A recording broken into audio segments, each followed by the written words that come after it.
আল্লাহ রাব্বুল আলামিন আমার তেলাওয়াতকৃত আয়াতে বলেন ফাআম্মা মান তাগা। আল্লাহ রাব্বুল আলামিন বলছেন বান্দা যারা সীমা লঙ্ঘনকারী, যারা সীমা লঙ্ঘন করে, প্রশ্ন জাগবে কারা সীমা লঙ্ঘন করে। তাফসীরের কিতাবের মধ্যে তার ব্যাখ্যা লেখেন ওই ব্যক্তিগুলো সীমা লঙ্ঘন করে যে ব্যক্তিগুলো দুনিয়ার জীবনে আল্লাহর আদেশ নিষেধগুলো মানে না। আল্লাহ তাআলা বলছেন 5 ওয়াক্তের নামাজ জামাতের সাথে তুমি আদায় করো, নামাজের সময় যাই ওই ব্যক্তিকে খুঁজে পাওয়া যায় না আল্লাহর আদেশকে অমান্য করে চলেছে, ওই ব্যক্তিকে বলা হয় ফাআম্মা মান তাগা। আল্লাহ রাব্বুল আলামিন শুধু তাই নয়, আল্লাহ রাব্বুল আলামিন রমজান মাসে 1 মাসের জন্য আমাদের জন্য আল্লাহ সিয়ামকে ফরজ করেছেন, রোজা রাখো। আরে বান্দা রোজার বিনিময়ে বড় দামি, আমি আল্লাহ দামি রমজান তোমাদেরকে দিলাম, রোজা রাখো। কিন্তু বান্দা বলে না আল্লাহ আমার গেস্টিকের উসিলা দিয়া সাস্টলের মধ্যে বসে বসে সিরাপ সিঙ্গারা আর ফুরি খায়, বড়া খায়। বোঝা গেল ওই ব্যক্তিও সীমা লঙ্ঘনকারী, আল্লাহর আদেশকে অমান্য করে দিয়েছে। আল্লাহ তাআলা বলছেন বান্দা তোমাকে পর্যাপ্ত পরিমাণে সম্পদ দিলাম, যাকাত দাও। ওই ব্যক্তি সম্পদ পাইয়া, সম্পদ জমাইয়া হিসাব করে যাকাত দেয় না, ওই ব্যক্তিও সীমা লঙ্ঘনকারী, আল্লাহর আদেশ মানে নাই। আল্লাহ রাব্বুল আলামিন এমন ভাবে বলেন সমষ্টিগতভাবে আল্লাহর আদেশকে যারা অমান্য করে দুনিয়ার জীবনে চলে তারা হলো ফাআম্মা মান তাগা। তাফসীরের কিতাবের মধ্যে শুধু বলেন আল্লাহর আদেশ আর নবীর তরিকায় যে ব্যক্তির জীবন চলবে না ওই ব্যক্তিকে বলা হয় তাগা, ওই ব্যক্তি হলো সীমা লঙ্ঘনকারী। আল্লাহ রাব্বুল আলামিন পরের অংশ বলছেন বান্দা দুনিয়ার মানুষগুলো সীমা লঙ্ঘন কোন কারণে করে, কোন কারণে ফায়দাটা কি সীমা লঙ্ঘন করলে, কোন কারণে তারা সীমা লঙ্ঘনকারী হয়। আল্লাহ তাআলা অপর অংশ বলেন ওয়া আতারাল হায়াতাদ দুনিয়া, এই জন্য করে কারণ তারা আখিরাতের চাইতে দুনিয়াকে বেশি প্রাধান্য দেয়, দুনিয়াকে দামি মনে করে। আখিরাত যে তার সামনে আছে এটাকে দামি মনে করে না, এই জন্য দুনিয়াকে প্রাধান্য দিতে গিয়া, দুনিয়াকে দামি বানাইতে গিয়া তারা সীমা লঙ্ঘনকারী হয়ে যায়। আল্লাহ রাব্বুল আলামিন এই 2টা গুণের কথা বলার পরে, 2টা বদগুণের কথা বলার পরে আল্লাহ বলছেন এবার শুনো ওই ব্যক্তিদের জন্য আমি আল্লাহ কি রেখে দিলাম। আল্লাহ বলেন ফাইন্নাল জাহিমা হিয়াল মাওয়া। রে বান্দা ওই 2 বদগুণ যাদের মধ্যে থাকবে, ওই বদগুণওয়ালারা জাহান্নামের আযাব সহ্য করবে, তাদের ঠিকানা হবে আকারে বড় লম্বা চড়া আলোচনা হবেও না। আপনারাও দীর্ঘ সময় ধরে আলোচনা শুনতেছেন। আমাকে কর্তৃপক্ষ একটা বিষয় দিয়েছেন, যে বিষয়ের উপরেই আমি ধারাবাহিক যতক্ষণ কথা বলি এই বিষয়ের উপরেই কথা বলব। আমাকে মাহফিল কর্তৃপক্ষ বলেছেন জান্নাতের নিয়ামত আর জাহান্নামের শাস্তি সম্পর্কে কিছু আলোচনা আপনাদেরকে শোনানোর জন্য। 1 নম্বর কথা হলো আল্লাহ তাআলা কোরআনুল কারীমের ভিতরে সবগুলো জান্নাত জাহান্নামের আলোচনা একত্রিতভাবে আল্লাহ তাআলা কোনো জায়গাতে করেন নাই। আল্লাহ খণ্ড খণ্ড ভাবে বিভিন্ন জায়গায় জান্নাত জাহান্নামের আলোচনা আল্লাহ করছেন। যদি একসাথে আল্লাহ একটা জান্নাতের সূরা দিত আমরা পাইতাম এটা জান্নাতের সূরা। আমার কথা বুঝেন তো? একসাথে যদি জাহান্নামের আযাব সম্পর্কিত কোনো সূরা আল্লাহ নাজিল করত তাহলে আমরা পাইতাম এটা জাহান্নামীদের সূরা।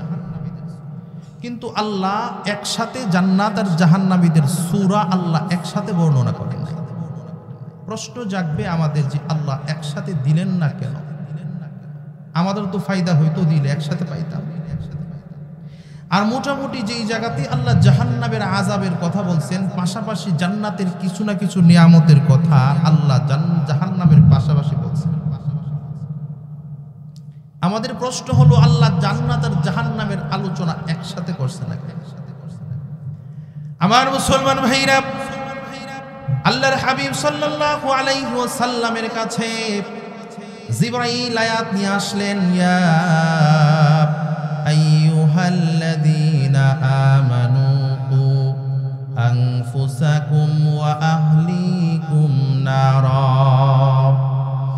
আল্লাহর নবীকে বলেন, ওগো নবীজি আপনি আপনার উম্মতদেরকে বলে দেন উম্মতের ঈমানদারদেরকে তাদেরকে বলে দেন তারা যেন জাহান্নামের আগুন থেকে নিজেও বাঁচে, নিজের পরিবার পরিজনকেও যেন জাহান্নামের আগুন থেকে বাঁচায়। আল্লাহ নবী এই কথাগুলো মুজবরা সাহাবীদের মজলিসের ভিতরে আল্লাহ নবী বললেন, সাহাবীরা রে, আল্লাহ আয়াত নাজিল করেছেন তোমরাও জাহান্নাম থেকে বাঁচো, তোমাদের পরিবার পরিজনকেও জাহান্নামের আগুন থেকে বাঁচাও। আল্লাহর নবী যখন আয়াত শোনাইলেন, আয়াত শোনানোর সাথে সাথে একজন সাহাবী বড়া মজলিসের ভিতর থেকে সাথে সাথে তিনি জ্ঞান হারিয়ে ফেললেন, অজ্ঞান হয়ে গেলেন। আল্লাহর নবী যে আসনে বসা ছিলেন, মিম্বর থেকে নেমে সাহাবীর কাছে গিয়া তার বুকের মধ্যে হাত দিয়ে দেখেন তিনি অজ্ঞান হয়েছে। আল্লাহর হাবিব তার পবিত্র জবান দিয়ে সাহাবীর কানের কাছে মুখটা নিয়ে আল্লাহর নবী সাল্লাল্লাহু আলাইহি ওয়াসাল্লাম জান্নাতের নিয়ামতের কিছু আয়াত তাকে পড়ে শোনাইলেন। আয়াতগুলো শোনানোর সাথে সাথে দেখা গেল জান্নাতের নিয়ামতের কথা এবং আয়াতগুলো শুনে সাহাবী আস্তে আস্তে হুঁশে চলে এসেছে। জাহান্নামের যে আয়াতগুলোর কথা শুনে সাহাবী অজ্ঞান হলো, জ্ঞান হারা হলো। আবার জান্নাতের নিয়ামতের আলোচনা শুনে, আয়াতগুলো শুনে তার হুঁশ ফিরে এসেছে। তার মানে বোঝা গেল আল্লাহ যদি কোরআনুল কারীমের ভিতরে সবগুলো জাহান্নামের আয়াত একসাথে দিত, যারা আয়াতের অর্থ বুঝে, শব্দ বুঝে, তার অর্থগুলো বুঝে, তারা যখন তেলাওয়াত করত বুক ফেটে জাহান্নামের ভয়ের কারণে ইন্তেকাল করত। বুক ফেটে তারা মারা যাইত যে জাহান্নামের এই ভয়াবহ শাস্তির কথা একসাথে। এই জন্য আল্লাহ রাব্বুল আলামিন, এটা আল্লাহর হিকমত যে আল্লাহ তাআলা জাহান্নামের সবগুলো আয়াত একসাথে দেন, আবার সাথে সাথে জান্নাতের আয়াত একসাথে দেয় নাই। কেন? প্রশ্নের জবাব, একই প্রশ্নের জবাব। কারণ অতি যেমন কষ্টে মানুষে ইন্তেকাল করে, অতি খুশিতেও মানুষ মাঝে মধ্যে স্ট্রোক করে। অতি খুশি যদি হয়, মানুষ মাঝে মাঝে অতি খুশির কারণে স্ট্রোক করে। বহু বছর আগের কথা, আজ থেকে 17-18 বছর আগের কথা। আমি মোটামুটি ছোট ওই সময় বয়স। আগেরকার আপনারা যারা মুরব্বী আছেন, আপনাদের এলাকায় প্রচলন আছে কিনা আমি জানি না। আগে বর্ষাকালে নৌকা দিয়া মাটি আনতো। নৌকা মাটি কাটুন না ব্যক্তিরা, ফানিতে ডুব দিয়া কুদাল দিয়া কূপ দিয়া মাটি তুলতো, এরকম ছিল না আগে? এই বর্ষাকালে দিত না। তো ওই লোকে ওই সময় 17-18 বছর বয়সে সারা জীবন ওই তিনি মাটির কাম করছে। ওই সময় রোজ তো বেশি ছিল না, আমার ঠিক মনে পড়ে না, হয়তো 120-30 টাকা ছিল কিনা। এই যে অবস্থা, সারাদিন পানিতে ডুবাইয়া এই মিলে মাটি কাটন কাটতে, সেটা মোটামুটি একটা সন্তানকে বিদেশ পাঠাইছে। বিদেশ পাঠানোর পরে কয়েক মাস গেছে, সন্তান গিয়া কয়েক মাসের টাকা একসাথে 1 লাখ টাকা বাপের অ্যাকাউন্টে পাঠাইছে। তো এই 1 লাখ টাকা পাঠাইয়া বাপের কিছু, আব্বা ওই সময় অ্যাভেলেবেল সকলের বাড়িতে ফোন ছিল না, বাজারে ফোন দিলে ওই ব্যক্তি নিয়ে যাইতো, নিয়ে পরে ফোন দিত, আপনার ফুতে ফোন দিছে বিদেশ থেকে, আপনার ফুতে ফোন দিছে কিছু, আব্বা আমি অ্যাকাউন্টে 1 লাখ টাকা পাঠাইছি। এই লোকে শুধু 1 লাখের অঙ্ক শুই নাই, খুশিতে এখানেই স্টপ করছে এবং কিছুক্ষণ পরে মাইক দিয়ে ঘোষণা হয়েছে এই লোক মারা গেছে। তো পুরো এলাকার ভিতর হইচই হইল যে ওই মুখ লোক আছে না, এমন আব্দুর রহমান, উনি খুশির কারণে মারা গেছে। তারা মানে বোঝা গেল অতি কষ্টের কথা শুনলে যেমন মানুষ মারা যায়, খুশি আর আনন্দ যদি অধিক হয় তাহলেও মানুষ মারা যায়। আল্লাহ দুইটা সমষ্টিগতভাবে, এই কারণেই আল্লাহ গোটা কোরআনের ভিতরে একসাথে জান্নাতের আয়াতও দেন নাই, জাহান্নামের আয়াতও আল্লাহ একসাথে দেন নাই। খণ্ড খণ্ড আকারে বিভিন্ন জায়গায় ছড়িয়ে ছিটিয়ে গোটা কোরআনের ভিতরে আল্লাহ জান্নাত আর জাহান্নামের আয়াত করে দিয়েছে। আমার ভাইরা, এবার আসুন জান্নাত আর জাহান্নামের আলোচনা শুনলে ফায়দাটা কি হয়? ফায়দা না বুঝলে, লাভ যদি না বুঝেন, তাহলে আলোচনা শুই না আপনারও লাভ হবে না, আমারও ফায়দা হবে না। এজন্য আগে লাভ বুঝতে হবে যে আলোচনা শোনার দ্বারা আমার লাভটা কি, আমার ফায়দাটা কি, আমি যে আলোচনা শুনি। এটা বোঝানোর জন্য ছোট্ট একটা উদাহরণ দিলে বুঝবেন। বাস্তব ঘটনার থেকেই বলি। 2 চোর রাত্রে গেছে চুরি করতে বাজারের ভিতরে। দেখবেন আপনাদের বাজারে এটা হয় কিনা জানি না, বিভিন্ন বাজারে একজন দারোয়ান থাকে যে বাজার পাহারা দিবেন আপনি, কাজ এটা। তো শীতকাইটা তো আপনি কি বলেন, হিন্দি আগে চুরি করতো, নিচে দিয়া মারির ঘর কাইটা। এ বাজারে গেছে চুরি করতে, ওই লোকে দেখছে, দেখা বাসে ফু দিছে, বলে 2টা দিছে, 2 দিকে দৌড়। একটারে 2রা মোটামুটি তিনি ধরছেন। 2রা যখন সুর সুর কইছে, আমরা তো আমাদের গ্রাম এলাকার মানুষ, আপনাদের এলাকা সম্পর্কে আমার আইডিয়া কম। সুর সুর কইলে সুর হোক বা না হোক, মানুষের অভাব পড়ে না সুর ফিরাই বেলে ইচ্ছা মতো কারে কো মায়ের যেটা বাহি আসিন যেটা কাজা আসিন সব এর উপরে দে। সুর কোর সাথে সাথে গোরের ভিতরে যা ছিল সবাই দূর দিছে, দূর দিয়ে একটা ফায়া দিছে। ফায়া জাগার মধ্যে যেটা বাহি যেটা কাজা যেটা অগ্রিম সব এটার উপরে ইচ্ছা মতো মায়ের দিয়া থানার থেকে পুলিশ না পুলিশের হাতে দিয়া দিছে। আরেকটা সুর যে আরেক দিকে গেছিল, এটা দূরতে দূরতে, এটা তো শেষ রাতে দূরতে দূরতে গিয়া দেখে মসজিদের বাইরে তাবলীগ জামাত আসছে, মসজিদ তাবলীগের। এরা দেখে একজন ব্যক্তি উজু করতেছে, ভাই কি হয়েছে? ভাই আমার বাসায়। তো লোক আপনি উজু করেন, উজু করে মসজিদে যান। তো উজুর পরে মসজিদে নিছে, মসজিদে নিয়ে আপনি এখানে থাকেন, নামাজ পড়েন, আমরা আমির সাহেব ঘুম থেকে উঠলে তারপরে আমরা পরামর্শ করে আপনার জানামো কি করণ লাগে। যেটাকে পুলিশে দিছিল পুলিশে নিয়ে ঠেঙ্গি উফি দিয়া ইচ্ছা মতো আবার দিছে মায়। আর কোনো কাম নাই, চুরি করস। আবার সুরের যেটা সুর ডাকাতি যেটা হয় শাস্তি বেশি একটা হয় না, 3-4 মাসের জেল দিয়ে ছাইরা দেয়। তো বলছে তোর 4 মাসের জেল, 4 মাসের জেল দিছে, তুমি 4 মাস জেল খাটবা। ওই লোকের সুর যেটা পুলিশের হাতে, এটা 4 মাসের জেলের মধ্যে গিয়ে 4 মাসের জেল দিল। আর যেটা হুজুরের আদৌ তাবলীগের হাতে ধরা পড়ছিল, এটারও নিয়া বুঝাইয়া এমনি তো বিপদে পড়ছো, আল্লাহ বিপদ দূর করবো, তুমি আল্লাহর রাস্তায় সুর 3 চিল্লা 4 মাসের জন্য বের হবে। এরও তো ভিতরে ভয় আর কম নাই, যে দৌড়ে খাইছে এ নিয়ত করছে আমিও 4 মাস 3 চিল্লা আল্লাহর রাস্তায় দিব। এবার হয়ে গেছে, এ গেছে 4 মাসের জেল, আর এ গেছে 4 মাসের চিল্লা।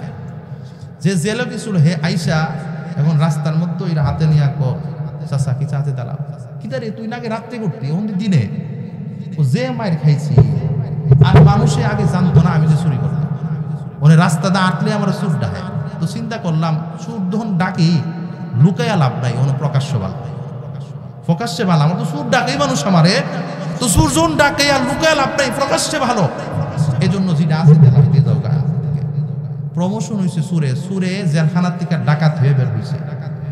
আর যেটা 4 মাসের নাকি তাবলীগে পাঠাইছিল, 4 মাস গেছে ওইখানে গিয়া আইসা 5 ওয়াক্ত নামাজে জামাতে প্রথম কাতারে গিয়ে হারো।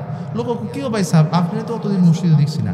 ভাই তাবলীগে 4 মাস সময় কাটাইয়া হুজুরের কাছ থেকে জান্নাত আর জাহান্নামের যে বয়ান শুনছি, শোনার পরে মনে হয়েছে দুনিয়াটা কোনো কাজের না। সুতরাং জাহান্নামের বই আর জান্নাতের নিয়ামত শুনছি যেটা, এটা সারা যাইতো না। এই জন্য আজকের থেকে নিয়ত করছি, যা করছি বাকি জীবন আর কোনোদিন গুনার কাজ করতাম না। এই জন্য আমি নিয়ত করে ছাইরা দিছি, জান্নাত জাহান্নামের বয়ানে আমাকে পরিবর্তন করে দিয়েছে। তার মানে 2টা লোক 2 জনের হাতে ধরা খাইরা জান্নাত আর জাহান্নামের বয়ান শুনি না।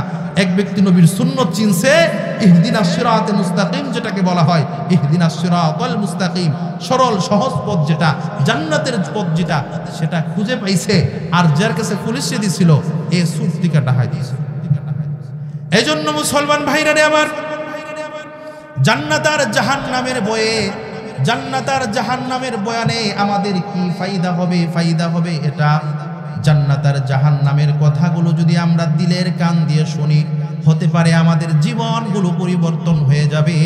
জাহান্নামের ভয় জান্নাতের আশায় আমরা হতে পারে ওই ব্যক্তির মতো গোটা জীবনের তরিকাগুলো, গোটা জীবনের কর্ম পদ্ধতিগুলো পাল্টাইয়া আমরাও জান্নাতের বাসী হয়ে যেতে পারি। এই জন্য আমরাও জান্নাত জাহান্নামের বয়ান কি জন্য করব আর কি জন্য শুনবো, এই জন্য শুনবো। এবার আসুন মুসলমান ভাইরা রে আমার, আল্লাহ রাব্বুল আলামিন আমার তেলাওয়াতকৃত আয়াতে বলেন ফাআম্মা মান তাগা। আল্লাহ রাব্বুল আলামিন বলছেন বান্দা যারা সীমা লঙ্ঘনকারী, যারা সীমা লঙ্ঘন করে। প্রশ্ন জাগবে কারা সীমা লঙ্ঘন করে? তাফসীরের কিতাবের মধ্যে তার ব্যাখ্যা লেখেন ওই ব্যক্তিগুলো সীমা লঙ্ঘন করে যে ব্যক্তিগুলো দুনিয়ার জীবনে আল্লাহর আদেশ নিষেধগুলো মানে না। আল্লাহ তাআলা বলছেন 5 ওয়াক্তের নামাজ জামাতের সাথে তুমি আদায় করো। নামাজের সময় যাই ওই ব্যক্তিকে খুঁজে পাওয়া যায় না, আল্লাহর আদেশকে অমান্য করে চলেছে, ওই ব্যক্তিকে বলা হয় ফাআম্মা মান তাগা। আল্লাহ রাব্বুল আলামিন শুধু তাই নয়, আল্লাহ রাব্বুল আলামিন রমজান মাসে 1 মাসের জন্য আমাদের জন্য আল্লাহ সিয়ামকে ফরজ করেছেন, রোজা রাখো। আরে বান্দা রোজার বিনিময়ে বড় দামি, আমি আল্লাহ দামি রমজান তোমাদেরকে দিলাম, রোজা রাখো। কিন্তু বান্দা বলে না আল্লাহ আমার গ্যাস্ট্রিক, গেস্টিকের উসিলা দিয়া সাস্টলের মধ্যে বসে বসে সিরাপ সিঙ্গারা আর ফুরি খায়, বড়া খায়। বোঝা গেল ওই ব্যক্তি সীমা লঙ্ঘনকারী, আল্লাহর আদেশকে অমান্য করে দিয়েছে। আল্লাহ তাআলা বলছেন, বান্দা তোমাকে পর্যাপ্ত পরিমাণে সম্পদ দিলাম, যাকাত দাও।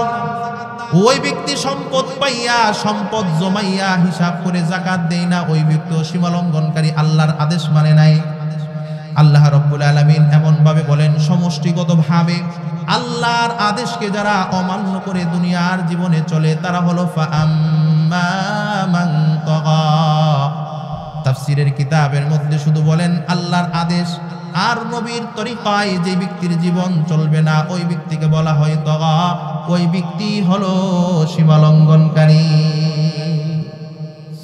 আল্লাহ রাব্বুল আলামিন পরের অংশ বলছেন, বান্দা দুনিয়ার মানুষগুলো সীমা লঙ্ঘন কোন কারণে করে, কোন কারণে ফায়দাটা কি সীমা লঙ্ঘন করলে, কোন কারণে তারা সীমা লঙ্ঘনকারী হয়।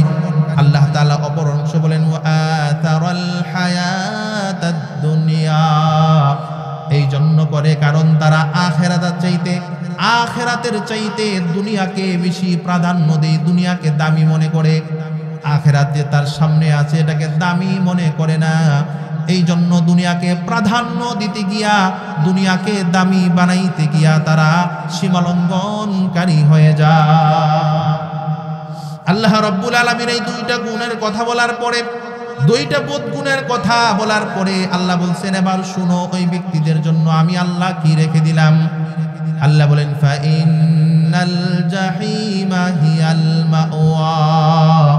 রে বান্দা, ওই দুই বদগুণ যাদের মধ্যে থাকবে, ওই বদগুণওয়ালারা জাহান্নামের আযাব সহ্য করবে, তাদের ঠিকানা হবে আমার কঠিন আযাবের জায়গা জাহান্নাম। ওই দুইটা বদগুণ যাদের মধ্যে পাওয়া যাবে, এখন যদি আলোচনা না মনোযোগ দিয়ে শুনেন শেষ পর্যন্ত আপনাদের বুঝে ধরবে না কি আলোচনা করছি। আপনি বলবেন অত দূর থেকে হুজুরে আনাইলো, দেখতে শুনতে ভালোই লাগছিল কিন্তু ওয়াজটা বেশি একটা সুবিধা হইছে না। আপনার যদি মনোযোগ বেশি হয়, সুন্দর হয়, তাহলে 1 ঘন্টা কথার ভিতরে কিছু না কিছু বুঝে আসবে ইনশাআল্লাহ। যতটুকুই হোক বুঝে আসবে। মনোযোগ যদি উতাল ফাতাল থাকে চাচা, আপনি সারা রাত কথা শুনলেও কোনো কাম হইতো না। এই জন্য মনটাকে আগে স্থির করেন, কথার দিকে খেয়াল করেন। আল্লাহর কোরআনে আল্লাহ কি বলছেন? 1 নম্বর আল্লাহ বলেন সীমা লঙ্ঘনকারী যারা, সীমা লঙ্ঘনকারী কারা? তাফসিরে তার ব্যাখ্যা লেখেন, আল্লাহর আদেশকে অমান্য করে যারা, আল্লাহর আদেশকে মানে না যারা, তারা হলো সীমা লঙ্ঘনকারী। নবীর তরিকায় যার জীবন চলে না তারাও হলো সীমা লঙ্ঘনকারী। আল্লাহর আদেশের ভিতরে নামাজ আছে, আল্লাহর আদেশের ভিতরে রোজা আছে। রমজান মাস 1 মাস রোজার কথা, আমরা রোজা রাখে না, না রাইখা স্টলে বসে বসে আমার গ্যাস্ট্রিকের দোহাই দিয়া পুরি খা, সিঙ্গারা খা, বড়া খা। জিজ্ঞাসা করে, চাচা এগুলো তো গ্যাস্ট্রিকের দোকানে নে, এই যে পোড়া খাইতেছে এর তো গ্যাস্ট্রিক আরো বেশি। ও বাতিজা খাইয়া 1 গ্লাস পানিটা খাইলে গ্যাস্ট্রিকটা আর থাকে না, গ্যাস্ট্রিকের ব্যথাটা আর থাকে না, পেটটা সবসময় বড় রাখুন লাগে, তো এই জন্য বাতিজা আমি পারি না। আল্লাহ তাআলা বুঝেন বান্দা তুমি কি পারো কি পারো না। এরা সীমালঙ্ঘনকারী যারা আল্লাহর আদেশকে অমান্য করে দিয়েছে, আল্লাহর আদেশকে যারা মানে না তারা হলো সীমালঙ্ঘনকারী। নবীর তরিকায় যাদের জীবন চলে না তারা হলো সীমালঙ্ঘনকারী। আল্লাহ তাআলা বলেন এই দুইটা বদগুণ যাদের মধ্যে আছে, 1 নম্বর হলো আল্লাহর আদেশকে অমান্য করে। কেন করে? তারা দুনিয়া থেকে, আখেরাত থেকে দুনিয়াকে বেশি মহাব্বতের মনে করে, দামি মনে করে, প্রাধান্য বেশি দেয়। এই জন্যই তারা সীমালঙ্ঘন করে। আর এই সীমালঙ্ঘনকারীদের জন্য ফাইন্নাল জাহিমা হিয়াল মাওয়া, আমি আল্লাহ প্রস্তুত রেখে দিয়েছি আর তাদের ঠিকানা হলো জাহান্নাম। আল্লাহ এই ব্যক্তিদের জন্য আল্লাহ জাহান্নাম। এবার আসুন কিছু একটা ধারণা, কারণ জাহান্নামের সব ওয়াজ করে এই সময়ের ভিতরে শেষ করতে যাবে। আবার জান্নাতেরও কিছু বলতে গেলে অনেক সময়ের প্রয়োজন। সংক্ষিপ্ত করে কিছু শুনি, জাহান্নামে আল্লাহ কি পরিমাণ শাস্তি মানুষের জন্য রেখে দিয়েছেন। আমার মুসলমান ভাইরা, আল্লাহ নবী হাদিস শরীফের মধ্যে বলেন জাহান্নামটা কেমন। আল্লাহ রাব্বুল আলামিন প্রথম 1000 বছর পর্যন্ত জাহান্নামের আগুনকে আল্লাহ জ্বালাইলেন। আল্লাহ জ্বালাইতে জ্বালাইতে আগুনের কালার হইল সোনালী কালারের।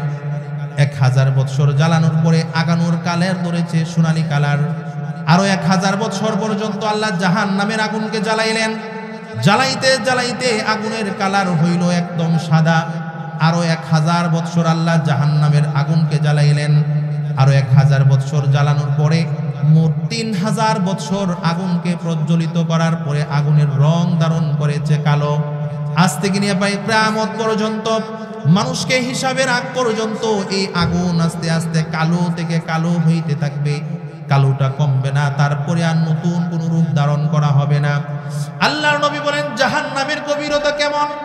আরেক হাদিসে আল্লাহর নবী বলেন জাহান্নামের উপর থেকে যদি কোনো ব্যক্তি ভারী বস্তু পাথর যদি জাহান্নামের উপর থেকে নিক্ষেপ করে দেয়, জাহান্নামের তলে পর্যন্ত গভীর পর্যন্ত নিচ পর্যন্ত পড়তে এই পাথরটার সময় লাগবে 70 বছর। 70 বছর পর্যন্ত সময়ের পরে ওই পাথরটা জাহান্নামের তলে যাবে। আল্লাহর হাবিব আরেক হাদিসের মধ্যে বলে উম্মত ভালো করে শোনো, জাহান্নামের চারিদিক দিয়ে আল্লাহ দেওয়াল দিয়ে রেখেছেন, বাউন্ডারি দিয়া। দেওয়ালের প্রশস্ত কি পরিমাণ! এরে বান্দা, দুনিয়ার জীবনে যদি 40,000 বছর তুমি চলতে থাকো, যেই পরিমাণ জায়গা যাইবা, জাহান্নামের দেওয়ালের প্রশস্ততা হবে 40,000 বছরের রাস্তার সমপরিমাণ। 40,000 বছরের রাস্তার সমপরিমাণ হলো জাহান্নামের দেওয়ালের প্রশস্ততা। এরে বান্দা, জাহান্নাম সাধারণ নয়, জাহান্নামের আযাব কিন্তু সাধারণ আযাব নয়। দুনিয়ার ভিতরে যে আগুন আল্লাহ তাআলা বলেন আমি দিলাম, আরে বান্দা, দুনিয়ার আগুন যদি একদিকে লাগে অন্যদিকে পুড়ে ছারখার করে দেয়। এ মানুষের শরীরের ভিতরে আগুন লাগলে মানুষকে পুড়িয়ে কয়লা বানিয়ে দেয়, ছাই বানিয়ে দেয়। আরে বান্দা, দুনিয়ার আগুন জাহান্নামের আগুনের 70 ভাগের 1 ভাগ হলো আল্লাহ বলেন দুনিয়ার আগুন। বান্দারে, দুনিয়ার আগুন 70 ভাগের 1 ভাগ আগুন যদি তুমি সহ্য না করতে পারো, তোমার সহ্য না হয়, এবার চিন্তা করে দেখো তার চাইতে 70 গুণ বেশি যেই জাহান্নামের আযাব আমি রেখে দিয়েছি, যে আগুন, বান্দা ওই আগুন তুমি কি করে সহ্য করবা? এই জন্য মুসলমান ভাইরারে আমার, জাহান্নামের বর্ণনা দিতে গেলে একটা দুইটা নয়, অসংখ্য অগণিত সাপ জাহান্নামের ভিতরে আল্লাহ রেখে দিয়েছে। আল্লাহর হাবিব সাল্লাল্লাহু আলাইহি ওয়াসাল্লাম বলেন উম্মতেরা রে, জাহান্নামের একটা সাপ যদি দুনিয়ার মধ্যে নরমালি নিঃশ্বাস ফালাইতো, নরমালি নিঃশ্বাস যেমন ভাবে আমি আর আপনি শ্বাস প্রশ্বাস নিচ্ছি, শ্বাসগুলো ফালাই আবার শ্বাসগুলো নিচ্ছি, তেমনি ভাবে যদি নরমাল ভাবে একটা শ্বাস দুনিয়ার মধ্যে ফালাইতো, আল্লাহর হাবিব বলেন জমিনের মধ্যে কিয়ামত পর্যন্ত কোনো শস্য ফলতো না। কি পরিমাণ বিষাক্ত হলে জমিনের ভিতরে একটা শ্বাসের কারণে কিয়ামত পর্যন্ত কোনো গাছপালা, কোনো তরুলতা জন্মগ্রহণ করতো না, বিষাক্তের কারণে। কি পরিমাণ বিষাক্ত! আল্লাহর হাবিব বলে উম্মত শুধু তাই নয়, জাহান্নামের সাপ যদি কোনো ব্যক্তির শরীরের মধ্যে দংশন করে দেয়, ওই জিনিসটা দংশন করার পরে দুনিয়ার ভিতরে কত ধরনের ভ্যাকসিন আবিষ্কার হইল। আগে সাপের বিষ নামাইবার ওষুধ ছিল না, এখন ওষুধ আছে। আমরা আগে সাপে সবল দিলে উজার কাছে দৌড় দিতাম, এখন উজার কাছে যাইতে হয় না। আরে বান্দা, এখন যখন মানুষের সাপ কামড় দিলে হসপিটালে গেলে ভ্যাকসিন দিয়া দেয়, তার অ্যান্টিডোট দিয়া দিলে মানুষগুলো সুস্থ হয়ে যায়, বিষ কি আর থাকে না। কিন্তু জাহান্নামের কোনো সাপ যখন কোনো মানুষকে দংশন করবে, আল্লাহর হাবিব বলেন 40 বছর পর্যন্ত তার বিষ ক্রিয়াগুলো মানুষের শরীরের মধ্যে রয়ে যাবে। 40 বছর পর্যন্ত তার বিষ ক্রিয়া রইবে মানুষের শরীরের ভিতরে। আল্লাহ বলেন কচ্ছপের চাইতে, খচ্চরের চাইতে বড় বড় আল্লাহ তাআলা বিষাক্ত বিচ্ছুগুলো রেখে দিয়েছেন জাহান্নামের ভিতরে। ওই বিচ্ছুগুলো যদি কোনো মানুষকে দংশন করে, আল্লাহ নবী আরেক হাদিসের মধ্যে বলেন ওই দংশনের কারণে কমপক্ষে 40 বছর পর্যন্ত তার বিষ ক্রিয়া তার শরীরের মধ্যে চলতে থাকবে। আল্লাহ তাআলা এতটুকুই বলে থামেন নাই, আরো বলেন বান্দা, জাহান্নামের গেটের মধ্যে যেই ফেরেশতা আমি রেখে দিয়েছি সাধারণ কোনো ফেরেশতা না। দুনিয়ার মধ্যে বিপদে পড়লে, দুনিয়ার মধ্যে মুসিবতে পড়লে, বাগ দিলে মানুষ পাইবা, আত্মীয় স্বজন পাইবা, মা বাবাকে পাইবা, কিন্তু জাহান্নামের ফেরেশতাগুলো, জাহান্নামের গেটের মধ্যে আমি আল্লাহ 19 জন ফেরেশতা রেখেছি, রক্ষী ফেরেশতা তারা। জাহান্নামের গেটের মধ্যে এই ফেরেশতার এক এক জনের শরীরে কি পরিমাণ শক্তি! তাফসীরের কিতাবের মধ্যে লেখেন পৃথিবীর শুরু থেকে নিয়ে কিয়ামত পর্যন্ত সমস্ত সৃষ্টিগুলোর শক্তি যদি এক পাশে করে দেওয়া হয়, একসাথে জমা করা হয়, তার চাইতে শত হাজার কোটি গুণে বেশি শক্তি আল্লাহ তাআলা জাহান্নামের 19 জন যেই দারওয়ান ফেরেশতা আছে তাদের এক একজনের শরীরে শত হাজার কোটি গুণে বেশি শক্তিশালী করে আল্লাহ ওই ফেরেশতাগুলো বানিয়ে রেখে দিয়েছে। ওই ফেরেশতাগুলো রেখে দিয়েছেন। ওই জাহান্নামের রক্ষী ফেরেশতারা 19 জন থাকবে। শুধু তাই নয়, জাহান্নামের আযাব, আল্লাহ বলেন বান্দা জাহান্নাম এটা আমি আল্লাহর প্রজ্বলিত আগুন। দুনিয়ার আগুন মানুষে ধরাইলে মানুষে নিভাইতে পারে, কিন্তু জাহান্নামের যে আগুন বান্দা, ওই আগুন হলো আমি আল্লাহর প্রজ্বলিত আগুন। আল্লাহ তাআলা কুরআনুল কারীমের মধ্যে বলেন নারুল্লাহিল মুকাদা আল্লাতী তাত্তালিউ আলাল আফইদা। আরে বান্দা শোনো, এটা আমি আল্লাহর প্রজ্বলিত আগুন, মানুষের হৃদয় পর্যন্ত পুড়ে ছারখার করে দিবে। দুনিয়ার কোনো মানুষ ওই আগুন থেকে বাঁচতে পারবে না। দুনিয়ার কোনো মানুষ ওই আগুন থেকে বাঁচার কোনো ক্ষমতা রাখে না। শুধু তাই নয় মুসলমান ভাইরারে আমার, জাহান্নামীরা জাহান্নামে যাওয়ার পরে তারা যখন জাহান্নামের সাজা ভোগ করবে, ওই সময় জাহান্নামীরা চিৎকার করতে থাকবে আর ডাকতে থাকবে জাহান্নামের ফেরেশতাকে। জাহান্নামের প্রধান ফেরেশতা মালিক ফেরেশতাকে ডাকতে থাকবে ইয়া মালিক ইয়া মালিক। 1000 বছর পর্যন্ত জাহান্নামের ফেরেশতাদেরকে ডাকবে। 1000 বছর পরে জাহান্নামের ফেরেশতা জবাব দিবে, কেন ডাকো বলো? ডাক দিয়া বলে মালিক ফেরেশতারা রে, জাহান্নামের আযাব আমি সহ্য করতে পারি না, এই কঠিন আযাব আমি সহ্য করতে পারি না। আমাকে কি একটু আযাব কমানোর কোনো ব্যবস্থা আছে? আমাকে কি একটু আযাব কমানো যায় কিনা? মালিক ফেরেশতা জবাব দিবে, আজকের দিনে আমি রায় দেওয়ার ক্ষমতা রাখি না, আল্লাহ যদি চান তাহলে হবে। জাহান্নামীরা আরো 1000 বছর পর্যন্ত আল্লাহকে ডাকতে থাকবে। আল্লাহকে ডাকবে, বলবে ওগো মালিক।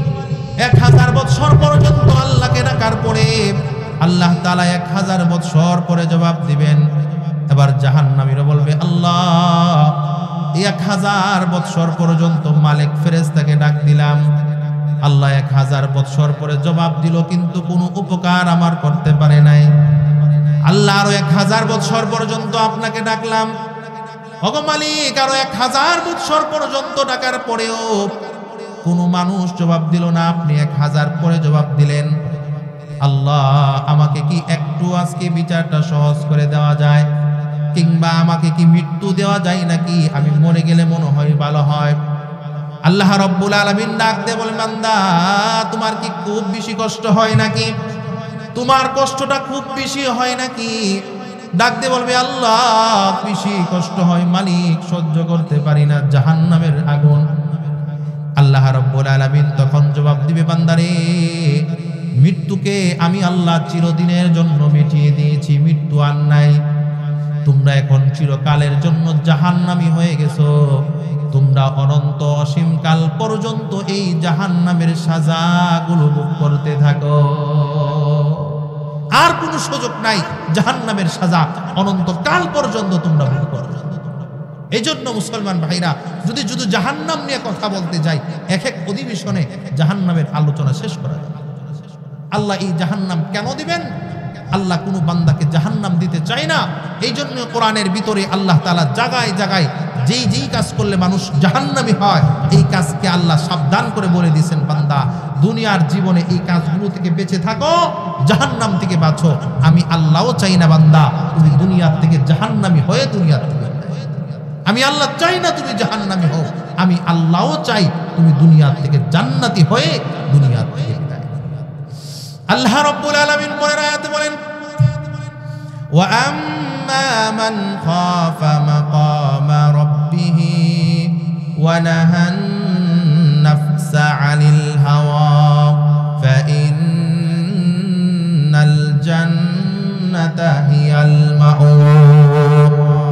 আল্লাহ রাব্বুল আলামিন পরের অংশ বলেন, বান্দা আমি আল্লাহর সামনে দাঁড়ানোকে, আমি আল্লাহর সামনে দিয়ে একদিন তোমার গোটা জীবনের হায়াতের আমলগুলো নিয়া, কর্মগুলো নিয়া যে তুমি একদিন আমি আল্লাহর সামনে দাঁড়াইবা, ওই দাঁড়ানোটাকে যদি তুমি ভয় করো, ওই যে আল্লাহর সামনে আমি গোটা জীবনের আমল নিয়ে আল্লাহর সামনে দাঁড়াবো, ওই দাইমন্ড হওয়াকে যদি ভয় করো, আল্লাহ বলেন ওয়া আম্মা মান খাফা মাকামা রাব্বিহ, আল্লাহর সামনে দাঁড়ানোটাকে দায়মন্য হওয়াকে যে ব্যক্তি ভয় করে, ওয়া নাহান নাফসা আনিল হাওয়া, আর যে ব্যক্তি নিজের মন চাহি জীবনকে পরিত্যাগ করে দেয়, যে ব্যক্তি মন চাহি জীবন, আমার মন চাইলো এটা করলাম না, মন চাহি জীবন যে ব্যক্তি পরিবর্তন করে দেয়, আর আল্লাহর সামনে দাঁড়ানোটাকে যে ব্যক্তি ভয় করে, আল্লাহ বলেন ওয়া নাহান নাফসা আনিল হাওয়া, আল্লাহ তারপরে বলেন ফা ইন্নাল জান্নাতা হিয়াল মাওয়া,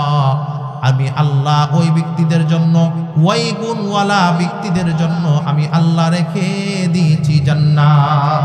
মধ্যে পাওয়া যায় আল্লাহ ওই ব্যক্তিদের জন্য জাহান্নামের পরে পরে আল্লাহ জান্নাতের ওয়াজ করতেছেন। এটা হলো আল্লাহকে ভয় করো, আল্লাহর সামনে যে একদিন গোটা হায়াতের আমল বানিয়া আল্লাহর সামনে দাঁড়াইবা, ওই দাঁড়ানোটাকে ভয় করো। ওইটা যদি বই করতে পারো আর নিজের মন চাহি জীবন, মন যেমনে চাইতেছে সেমনে যাও না, আল্লাহ আল্লাহ রসুলের তরিকা অনুযায়ী চলো, ওই দুইটা গুণ যদি তোমার মধ্যে পাওয়া যায়, আল্লাহ বলেন ফা ইন্নাল জান্নাতা হিয়াল মাওয়া, তাদের আবাসস্থল, তাদের জন্য আমি রেখে দিয়েছি জান্নাত। জান্নাতে যাওয়া সহজ, আল্লাহ সহজ করে দিয়েছেন। এবার আসুন জান্নাতের ভিতরে আল্লাহ আমাদের জন্য কি নিয়ামত দিয়েছেন। আমি জানি আপনারা ওয়াজ শুনতে শুনতে মোটামুটি ক্লান্ত হয়ে গেছে। আমার বিষয়টা এমন এক ঠান্ডা বিষয়, চেষ্টা করলেও এখান থেকে চিল্লায়া গরম করুন যেত না। এটা ঠান্ডা ওয়াজ, এখানে বুঝার ওয়াজ। এক যদি দিল লাগায় শুনেন, হয়তো জাহান্নামের কিছু শাস্তির কথা নিজের বই জাগবে, জান্নাতের নিয়ামত শুনে কিছু আমলের চাহিদা জাগবে। এদের মাকসাদ এটাই। যারা কর্তৃপক্ষ এরা এই মাকসাদ দিয়ে করতেছেন যে হুজুর কিছু কথা শুনিনি, মানুষের আমলের দিকে মনোময়, মন আমল নি করে, এই জন্যই এই ওয়াজ। এবার আসুন জান্নাতের কি নিয়ামত আল্লাহ রেখে দিয়েছেন। আল্লাহ রাব্বুল আলামিন সূরাতুল বাকারার অন্য আয়াতে আল্লাহ রাব্বুল আলামিন বলেন ওয়াবাশশিরিল লাযীনা আমানু ওয়া আমিলুস সালিহাতি আন্না লাহুম জান্নাতিন তাজরি মিন তাহতিহাল আনহার।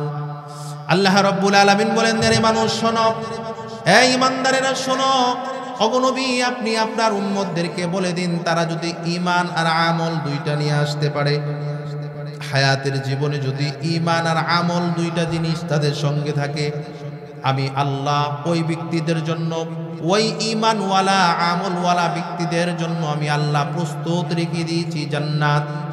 আল্লাহ তাআলা এতটুকু বলে থামেন নাই, তারা বলেন আন্না লাহুম জান্নাতিন তাজরি মিন তাহতিহাল আনহার, আমি আল্লাহ যেই জান্নাত ওই বান্দাদের জন্য রেখে দিয়েছি তার তলদেশ দিয়ে নহর রয়েছে। নহর তাফসীরের কিতাবের ভিতরে নহরের বর্ণনা করেন, এক নম্বর হলো, আরে বান্দা দুনিয়ার জীবনে তুমি দুধ খাও, কিন্তু দুধ পিওর পাও না, বাজারে গিয়া পানি মিশানো দুধ খাও, আর পিওর পাইলেও 1-2 কেজির বেশি তুমি কিনে খাওয়ার মতো সামর্থ্য তোমার নাই।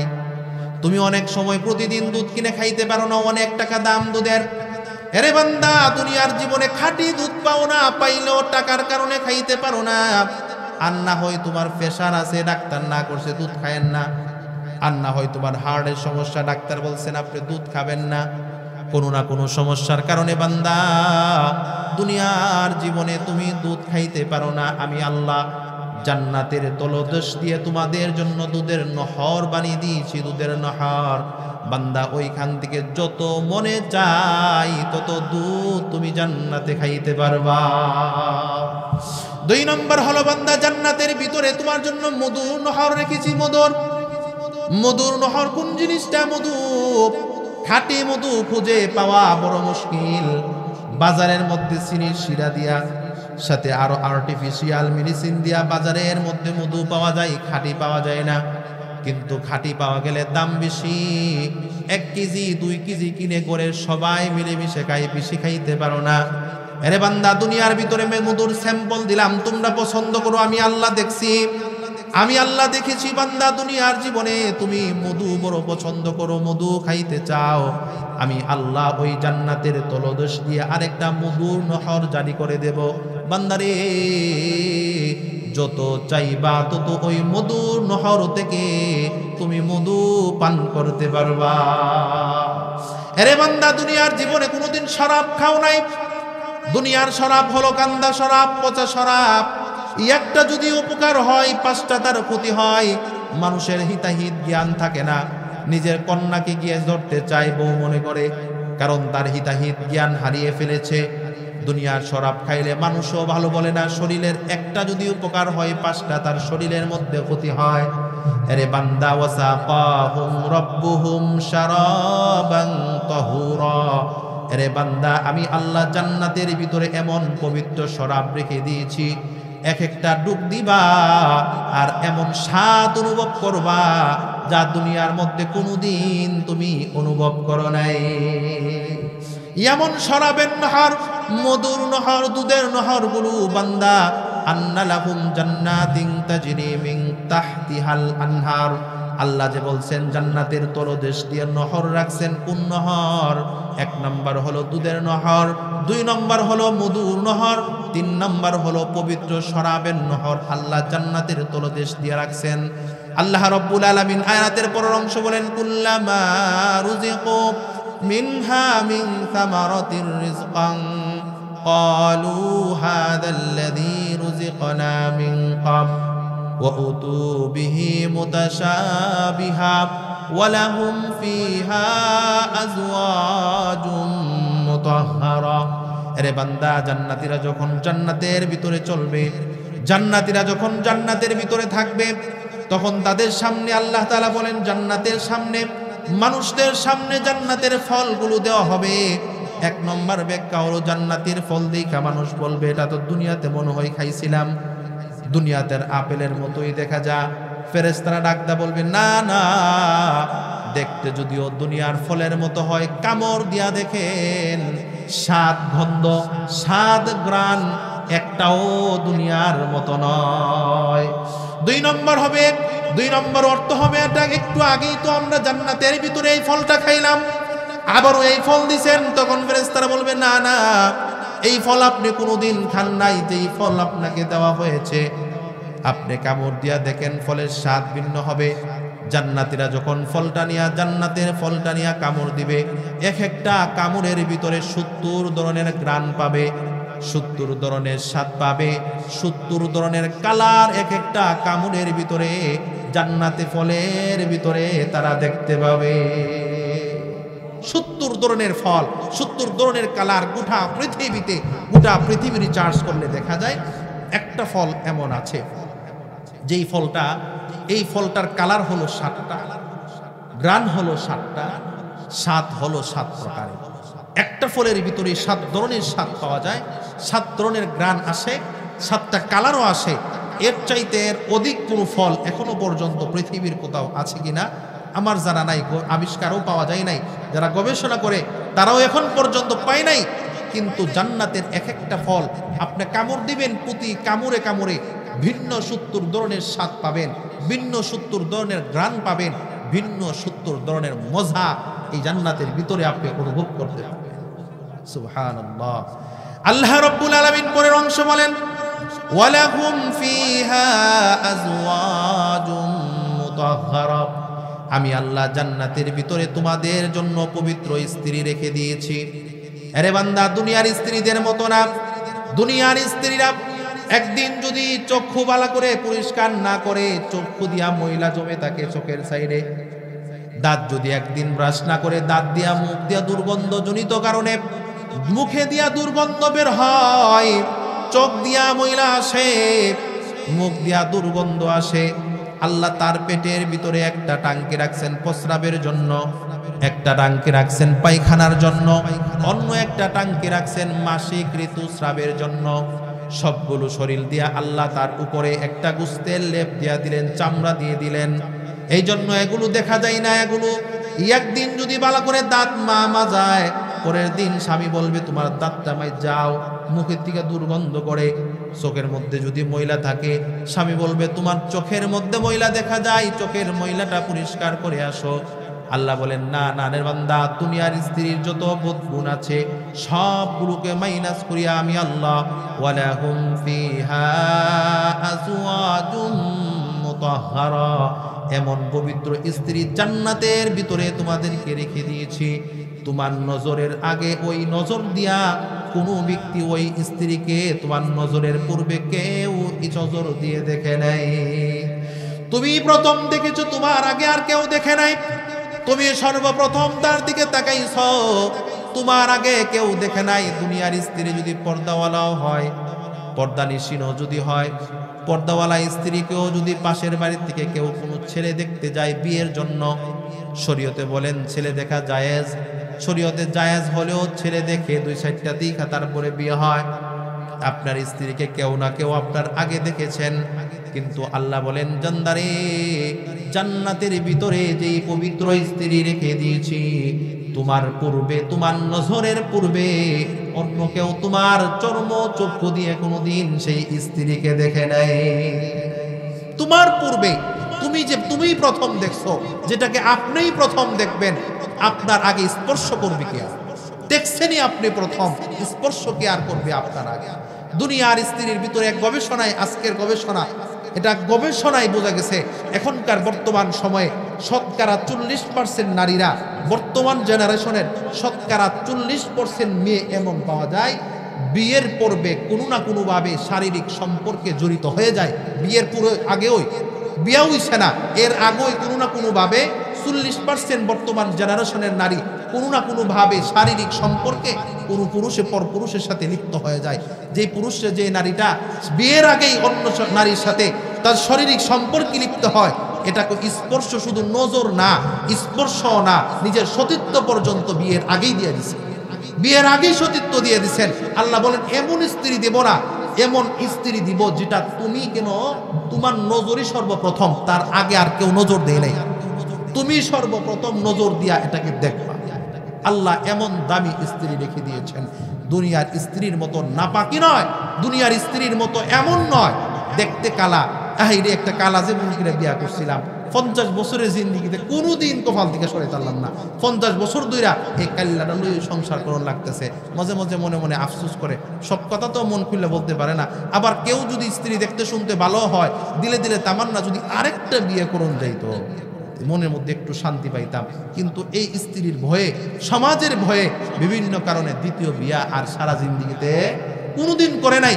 আল্লাহ বলেন জান্নাতে যে হুর তোমাদের জন্য রেখেছি, জান্নাতের স্ত্রী 4টা পদার্থ দিয়ে আমি তোমার জান্নাতের স্ত্রীকে বানাইলাম। 1 নম্বর হলো পাথা থেকে নিয়ে হাঁটু পর্যন্ত আমি আল্লাহ মেশক দিয়া বানাইলাম। হাঁটু থেকে নিয়ে কোমর পর্যন্ত আমি আল্লাহ আম্বর দ্বারা বানাইলাম। কোমর থেকে নিয়ে গলা পর্যন্ত আমি আল্লাহ জাফরান দ্বারা বানাইলাম। আর গলা থেকে নিয়ে মাথা পর্যন্ত হোয়াইট, সাদা কর্পূর দিয়ে, জান্নাতের 4টা পদার্থ দিয়ে আমি আল্লাহ জান্নাতের স্ত্রীকে ইনটেক বানাবো। ইনটেক বুঝেননি, কেউ স্পর্শ করছে না, একবারে ফেকেরিং অবস্থায় আছে, এমনটা আপনার জন্য আল্লাহ জান্নাতের ভিতরে রেখে দিয়েছে।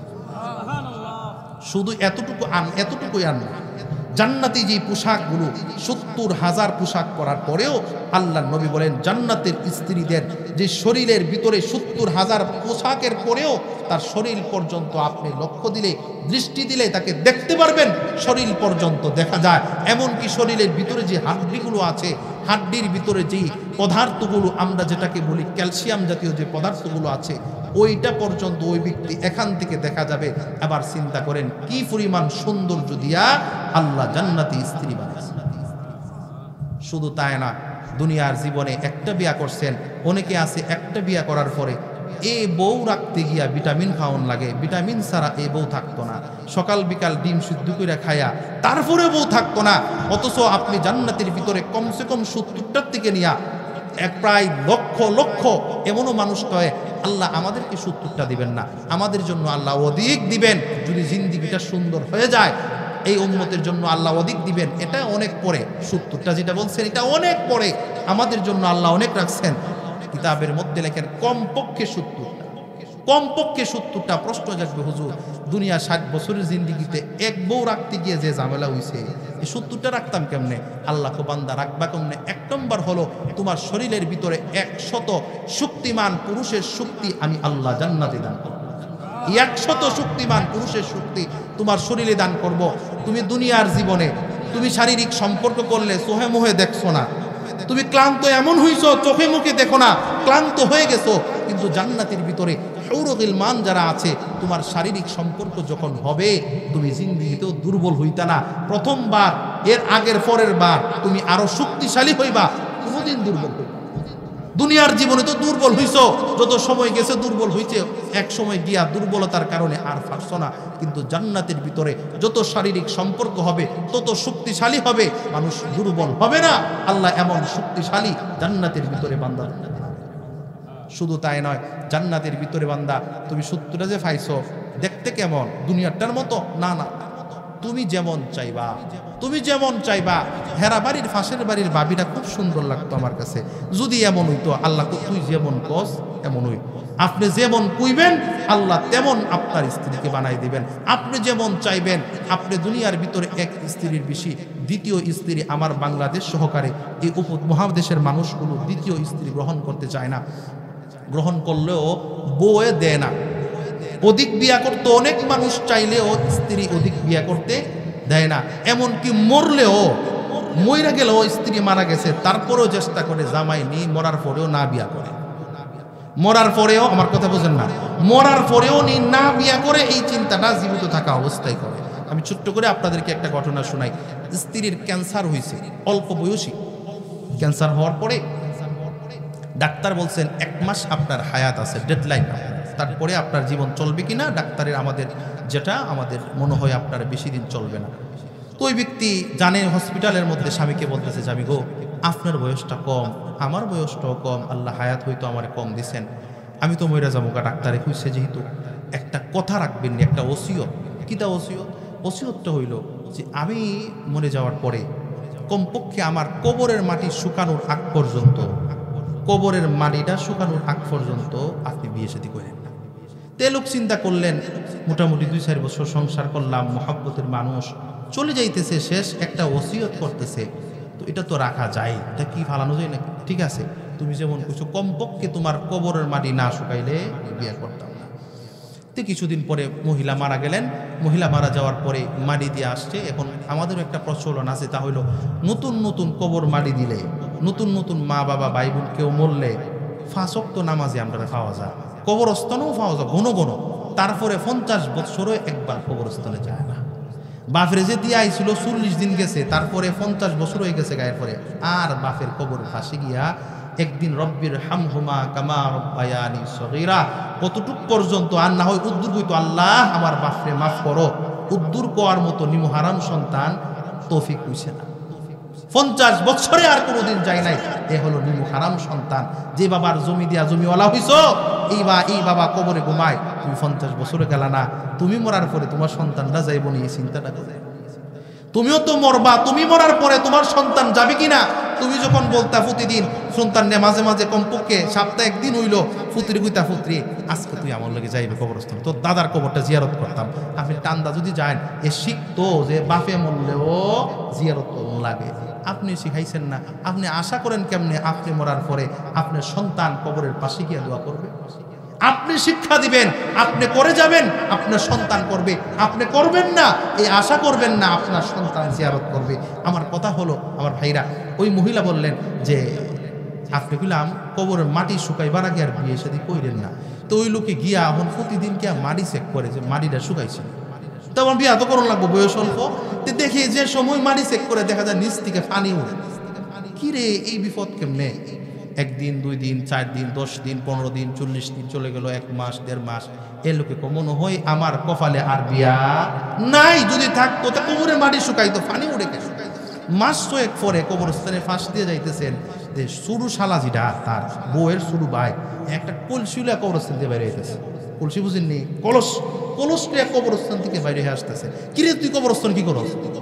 কদুলা ভাই কবরস্থানে আসতাম, আফার কবর। তোর আফার কবর কে লিগে আসতে, আর তোরা তো কলসি কেড়ে, এই কলসের কাম কিতা কবরস্থানে কিদারে? কদুলা ভাই আফা মরে যাওয়ার আগে আমার রাখায় নিছে, নিয়ে বলতেছে ভাই রে, ডাক্তার তো বলছে বেশি দিন আর আমি বাঁচতাম, বেশি দিন আর বাঁচতাম না, তো একটা কাজ করিস ভাই, তুই যতদিন বাঁচস তোর একটা ওসিয়ত হইল, তুই যতদিন বাঁচবে প্রতিদিন 1 কলস পানি আমার কবর উঠে নিয়ে ডালবে। এটা হইল তোর কাম।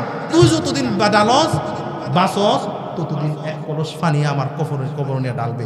এটা হইল তোর দায়িত্ব। বুড়ি এক কথা রাখছিল, এই জন্য দুলা ভাই আমি প্রতিদিন আয়া 1 কলস পানি কবর দিই।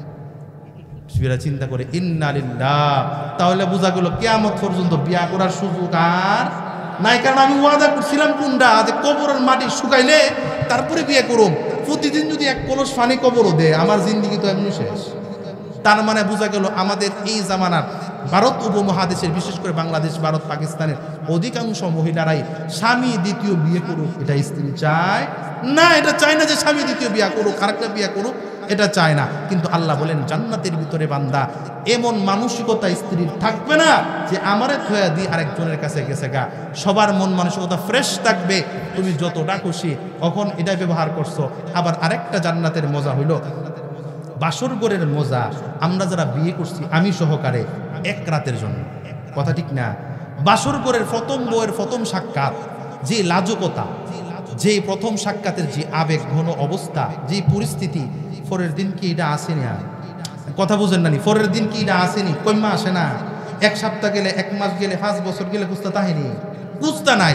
কিন্তু আল্লাহ বলেন জান্নাতের ভিতরে প্রথম দিনের যেই স্বাদ, প্রতিবার তুমি যেই স্ত্রীর কাছেই যাইবা প্রথমবারের স্বাদ আমি আল্লাহ তাআলা বারবার তুমি অনুভব করবা। শুধু লাজুকু দিয়া না, শারীরিক গঠন দিয়ে, শারীরিকভাবে যেমন ভাবে একবার ব্যবহার করলে পরের বার আর মনে হয় যে এটা ব্যবহার হয়ে গেছে, এমনটা মনে হবে না। জান্নাতের ভিতরে প্রতিবার ব্যবহারই তোমার কাছে মনে হবে নতুন ব্যবহার করছে। আল্লাহ এই নিয়ামত জান্নাতের ভিতরে রাখছেন। শুধু একটা দুইটা নিয়ামত না, জান্নাতের যে ফল আছে।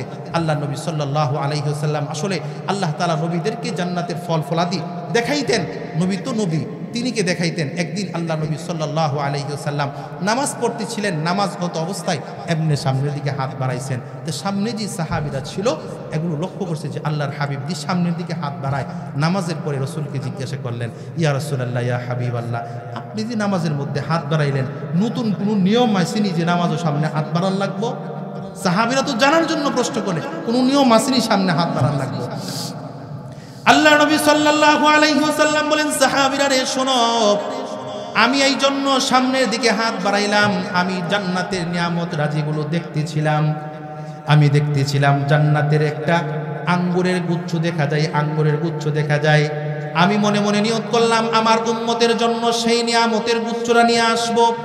এই জন্য আমি যখন হাতটা বাড়াইলাম, আল্লাহ আমাকে ডাক দেয়া বলে, বন্ধু আপনি এটা নিয়েন না, আপনার উম্মতের হায়াত বড় কম, অল্প কিছুদিন পরে আবার চলে আসবে, আসার পরে নিজে আইসা জান্নাতের মধ্যে নিয়ামতগুলো খাবে, আপনি এখন এই নিয়ামত পূর্ণ গুচ্ছগুলো নিয়েন না। আল্লাহ যখন নিষেধ করলেন আমি হাতটা ফিরাই নিলাম। আল্লাহর হাবিব ডাক দে বলে, সাহাবীরা রে শুনো, এই নিয়ামতের গুচ্ছটা যদি আমি আনতে পারতাম তাহলে কিয়ামত পর্যন্ত আমার গোটা উম্মত খায়া ওই জান্নাতের গুচ্ছগুলো কোনোদিন শেষ করতে পারতো না। এই নিয়ামতের গুচ্ছ যদি আমি আনতে পারতাম, কিয়ামত পর্যন্ত যদি আমার উম্মতগুলো খাইতো, কোনোদিন নিয়ামতের গুচ্ছ শেষ হইতো না। এটা হলো আল্লাহ তাআলা এই নিয়ামত জান্নাতের মধ্যে রেখে দিয়েছেন, শেষ হইতো না। কারণটা কি? হযরতে আবু হুরায়রা রাদিয়াল্লাহু তাআলা আনহু বলেন, আল্লাহ তাআলা তাকে একটা বরকতের থলি দিয়েছিলেন, যেই থলির ভিতরে 2 থেকে 2.5 কেজি খেজুর হবে। আবু হুরায়রা বলেন, আল্লাহর পক্ষ থেকে এই থলিটা আমি প্রাপ্ত হয়েছিলাম, আমার সাথে থলিটা রাখতাম। আমি যখনই তুলির থেকে আমার প্রয়োজন হইতো বার করে বিসমিল্লাহ বলে আমি খাইতাম। আর ওই তুলি থেকে আমার পরিবার পরিজনকেও দিতাম। মানুষকেও আমি যখন কোনো মানুষ পাইতাম তাকে হাতের মধ্যে এই থলি থেকে বার করে খেজুর দিতাম। হযরতে আবু হুরায়রা বলেন, আমি 26 বছরে ওই তুলি থেকে কমপক্ষে 2000 মনের অধিক খেজুর মানুষকে দান করেছি। আসলে এই থলির ভিতরে 2 থেকে 2.5 কেজি খেজুর ছিল, আর বাকিটা বরকত ছিল। এই জন্য মুসলমান ভাইরা রে আমার, বরকত এমন একটা জিনিস, আল্লাহর হাবিব বলেন জান্নাতি খাবারের ভিতরে এমন বরকত রেখে দিয়েছেন, যেই বরকতের কারণে মানুষগুলো যদি জান্নাতের সেই গুচ্ছটা আনতে পারত, কিয়ামত পর্যন্ত গোটা উম্মত সেই জান্নাতের খেজুরের, জান্নাতের সেই আঙ্গুরের গুচ্ছ খায়া শেষ করতে পারতো না। আমার ভাইরা, বেশি লম্বা করবো না, 5-10 মিনিটে, 5-10 মিনিটের ভিতরেই দোয়া হয়ে যাবে।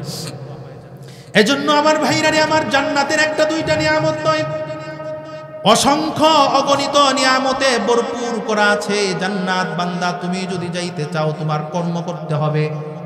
আল্লাহ তাআলা কাউকে ফিরিতে ফিরিতে জান্নাত দিবে না। 1 নম্বর তোমার ঈমান লাগবে।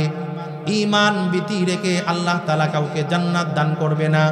বান্দার ভিতরে যদি ঈমান না থাকে তাহলে আল্লাহ ঈমান হারা কোনো ব্যক্তিকে জান্নাত দিবে না। ঈমান আর আমলের সমষ্টিগতভাবে দুইটা গুণ নিয়ে যে ব্যক্তি যাবে আল্লাহ তাআলা দুই গুণের বিনিময়ে জান্নাত দান করবেন। এক কথায় জান্নাতের ভিতরে নিয়ামত রাজিগুলো এমন রেখেছেন।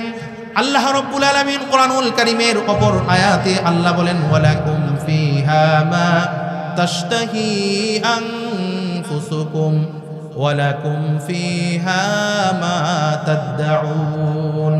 আল্লাহ বলেন বান্দা জান্নাতটা এমন একটা জিনিস, জান্নাতের ভিতরে তুমি যা চাইবা, তুমি যেমনটা চাইবা, আমি আল্লাহ জান্নাতে তোমার মন মোতাবেক আমি আল্লাহ জান্নাতে দিব। তুমি যেমন জান্নাতে চাইবা, জান্নাতটা হলো তোমার খেয়াল মতো, আর দুনিয়াটা হলো আমি আল্লাহর খেয়াল মতো। দুনিয়াটা যদি আমি আল্লাহর খেয়াল মতো চালাইতে পারো, আমি আল্লাহর কথা মতো দুনিয়াটা সাজাইতে পারো, তাহলে জান্নাতটা আমি আল্লাহ তোমার খেয়াল মতো দিব। ওয়ালাকুম ফিহা মা তাশতাহি আনফুসুকুম ওয়ালাকুম ফিহা মা তাদউন। বান্দা জান্নাতের ভিতরে তুমি যেমনে চাইবা, তোমার চেহারাটা ভাল লাগতেছে না, একটু কালা মনে হয়, প্রত্যেকটা মানুষ তার চেহারা তার কাছে পছন্দ না। চেহারাটা সুন্দর হইলো, চিন্তা করে নাকটা যদি আর একটু শুকনো হইতো, একটু সুবিধা হইতো, চোখটা যদি একটু শুরু হয়ে গেছে বড় হইতো। আল্লাহ বলে জান্নাতের ভিতরে বান্দা তুমি যেমন চাইবা আমি আল্লাহ তেমন বানাই দেব। শুধু তাই নয়, জান্নাতের ভিতরে আল্লাহ অসংখ্য অগণিত নিয়ামত রাখছেন।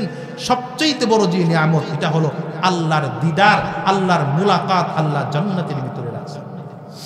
আল্লাহ রাব্বুল আলামিন জান্নাতীরা জান্নাতে যাওয়ার পরে, জাহান্নামীরা জাহান্নামে যাওয়ার পরে ডাক দিয়ে বলবে, ও জান্নাতীরা তোমরা কি সব নিয়ামতগুলো পাইছো কিনা?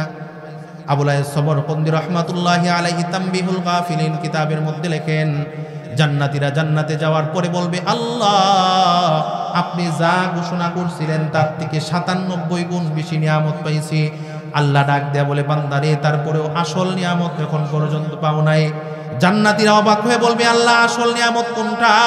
আল্লাহ রাব্বুল আলামিন ডাক দেয়া বলবে, বান্দা আসল নিয়ামত হলো ওইটা, তুমি খুঁজে দেখো কোনটা। জান্নাতীরা দৌড়াইয়া জান্নাতের ভিতরে যারা আলেম ছিল যাবে, মসজিদের হুজুরকে গিয়া বলবে, হুজুর দুনিয়ার মধ্যেও কোনো ফেসে বললে আপনার কাছে আসতাম, মেয়েটার এসে জামাইটা তালাক দিয়া দিছে, আপনি কয়া দিন তালাক হইছে কিনা, এই জন্য আপনার কাছে ফেসে পড়লে যাইতাম।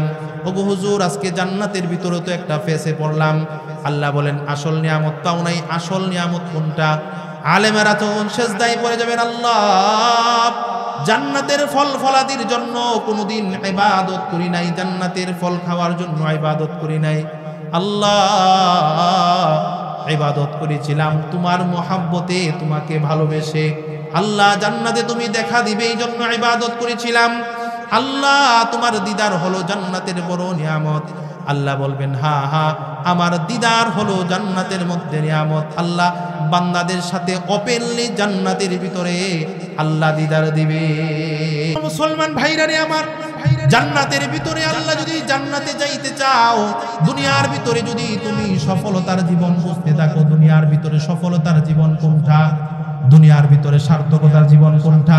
তুমি মনে করো দুনিয়ার ভিতরে সফলতার জীবন হইল সন্তান তিনটারে বিদেশ পাঠাইলাম, একটারে ইঞ্জিনিয়ার, একটারে ডাক্তার, একটারে লন্ডন, একটাকে আমেরিকা পাঠাইলাম, আমি দুইবার হজ করলাম, মনে হয় আমি সফলতার জীবন অর্জন করেছি। আল্লাহ বলেন, না নারী বান্দা, এটা সফলতার জীবন নয়। আল্লাহ কোরআনুল কারীমের ভিতরে সফলতার জীবনের ঘোষণা দিয়ে বলেন, ফামান যুহজিহা আনিন নারি ওয়া উদখিলাল জান্নাতা ফাকাদ ফাজ। আরে বান্দা, সফলতার জীবন হলো ওইটা যে ব্যক্তি জাহান্নাম থেকে মুক্তি পাইয়া জান্নাত অর্জন করে নিল, জান্নাত অর্জন করে নিল, ওই ব্যক্তি হলো দুনিয়ার জীবনে আসল সফল কাম। ওই ব্যক্তি হলো দুনিয়ার জীবনে আসল সফল কাম। আবার ভাইরা, যেই কথাগুলো বললাম সমষ্টিগত মূল কথা হলো, এক নম্বর আল্লাহ বলেন জাহান্নামে যাওয়ার যতটি কারণ, এর মধ্যে একটা হলো সীমা লঙ্ঘন করা, আল্লাহর আদেশ নিষেধগুলো না মানা, রসুলের তরিকা ছেড়ে দেওয়া। আর এইগুলো মানুষ করে কেন? জবাব হলো দুনিয়ার মহাব্বত বেশি, আখিরাতের তুলনায় দুনিয়াকে প্রাধান্য দেয়, এই জন্য করে। আল্লাহ বলেন এই দুইটা বদগুণ যাদের মধ্যে পাওয়া যাবে তাদের ঠিকানা হবে জাহান্নাম। প্রখান্তরে পাশাপাশি আল্লাহ বলেন আল্লাহর সামনে দাঁড়ানোকে যে ভয় করে আল্লাহর সামনে একদিন দাঁড়াইয়া গোটা জীবনের সব হিসাব ঘরের ভিতরে চার দেওয়ালের ভিতরে চাচা যা করছিলেন দুনিয়ার কেউ দেখছে না, আপনি তলে তলে কামনা করে লাইছেন, কিন্তু আল্লাহ কিন্তু ঠিক দেখছে। আল্লাহ বলেন ওইটাকে যে ব্যক্তি বই করে আর সারা জীবনের আল্লাহর সামনে দাঁড়ানোটাকে যে ব্যক্তি বই করে আর নিজের মন চাহি জীবনকে যারা পরিত্যাগ করে দেয়, আল্লাহ দুনিয়ার হায়াত দিছেন, আপনি যেমনি কইছেন, আমার নবী যেমনি কইছে, আমি এমনি আমার জীবন সালামো। এই দুইটা যদি কোনো ব্যক্তিকে পাওয়া যায়, আল্লাহ বলেন তাদের জন্য আমি জান্নাত রেখে দিয়েছি। জান্নাতের জাহান্নামের কিছু শাস্তিও বললাম, জাহান্নামের কিছু নিয়ামতের কথাও বললাম। ভাঙ্গা চূড়ায় সেই কথার ভিতরে আল্লাহ আমাদের সকলকে আমলি জিন্দেগি বানাইবার তৌফিক দান করেন। জবানটা খুলে সকলে পড়ি আল্লাহুম্মা আমিন। ওয়া মা আলাইনা